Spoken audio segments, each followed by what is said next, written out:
it's Art with OCRV. We're doing a roof job here today. They're stapling and gluing down the new glue-on plywood, and then they'll be laying the PVC roof coating over the top of it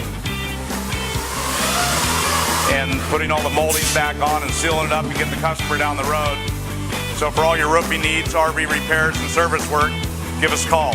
So we've got a Fleetwood Tioga over here, and the customer just hit a little overhang and it ripped the back cap piece off, but unfortunately it peeled the roof up about a foot.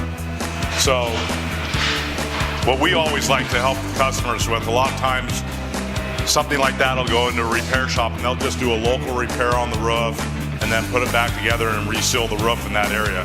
Well, if your insurance company's taking care of it, they will cover a brand new roof for your coach. So you are back how you were before the accident happened. So just let you know, at OCRV, we're always fighting for you with the insurance company to get paid properly and do the proper repair for you.